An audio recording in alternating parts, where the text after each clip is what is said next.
When should you consider refinancing? That's what we're going to discuss in today's video. I'm going to give you 4 different occasions where it may make sense for you to consider refinancing. My name is Jeb Smith. I'm a real estate broker here in Southern California. And before we dive into those 4 different reasons, occasions, I want to take a minute and address a couple of questions that I often get when discussing refinancing. The first is, how often can you refinance? The answer is you can refinance as often as you want. You could do it every month if you wanted. Chances are it's not going to make sense to do it that often, but the answer to the question is you can do it as often as you like. The second question that I often get is, how soon after purchasing a home or refinancing my mortgage can I take advantage of, say, lower rates or refinance again? And the answer is you can do it as soon as you close if you wanted and if it made sense. Chances are if you just got a loan, rates haven't dropped enough, enough has changed in your mortgage for it to make sense for you to refinance. And the other thing you need to consider is that sometimes it negatively affects your mortgage professional, the broker you got your loan from, the bank that you got your loan from, if you refinance within a specified period.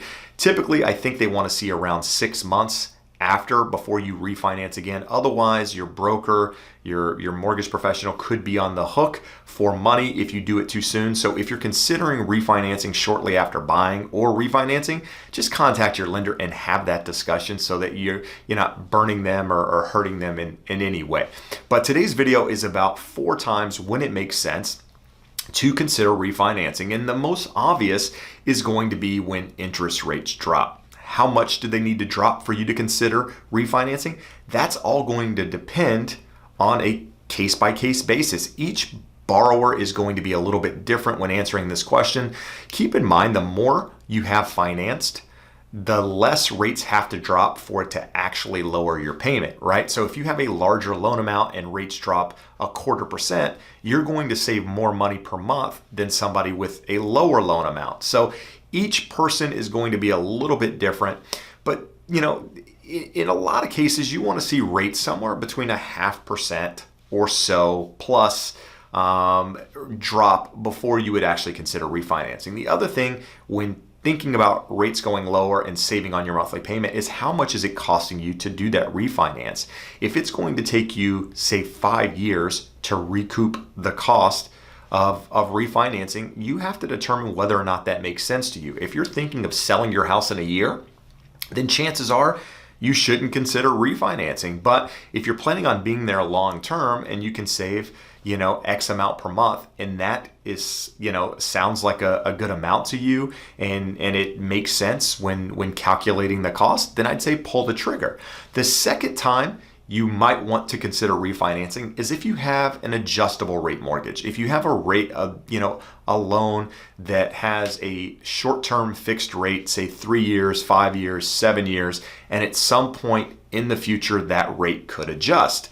Well, you might ask yourself, why would you get into that rate or that loan to start? Well, some people are merely looking at the payment when getting in their loan, and as rates drop, it may make sense to get into a longer term fixed loan, especially if you're planning on staying in that property for some period of time. Now, some people go with short-term loans because, they have something going on with employment, with credit, and they plan on refinancing in the future at some point anyway.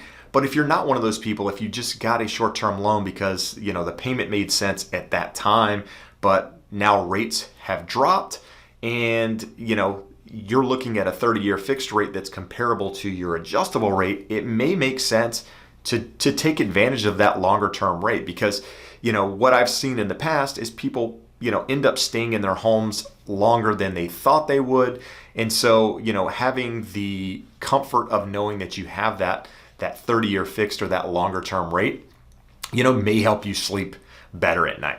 The third time it may make sense to refinance is if when you bought your house, you put less than 20% down, maybe you have mortgage insurance on your property, and now the value of your home has gone up and you're able to refinance remove that PMI and potentially take advantage of a lower monthly payment.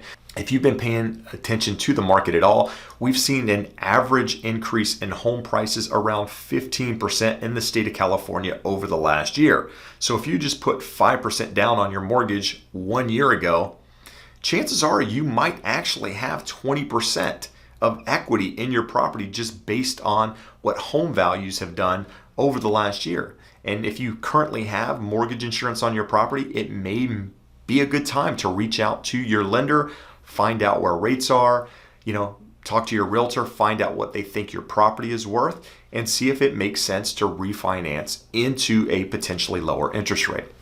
The last thing that I'll say about refinancing when it is potentially a good time is maybe when you purchased your property, you had lower credit scores, you had some debt, you were planning on paying it off, and since then you've paid off that debt and your credit scores have potentially gone up.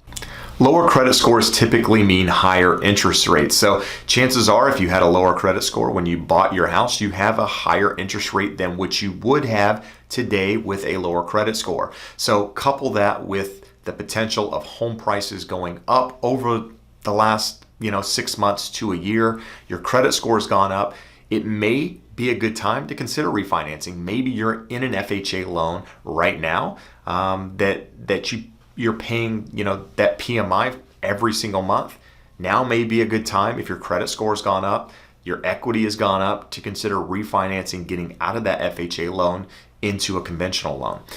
That would be the 4 main times that I would consider refinancing. And I'm not sure if you saw it, but I actually did a video on why I refinanced a couple of months ago, which I'll link to here above. And for me, it was about lowering the payment. I was actually able to lower my loan term. I was able to pull cash out. I go over all of that in this video where I tell you my interest rate, my mortgage payment, all of that good stuff, and why I chose to refinance at that time. Now, if you're in California and you need a mortgage broker referral, do me a favor, reach out to me directly. You can email me. I'm happy to put you in touch with the lender that I use to get very, very good care of you. And if you're out of state and you need a referral to a mortgage professional, I'm happy to put you in touch with somebody that can take good care of you there as well.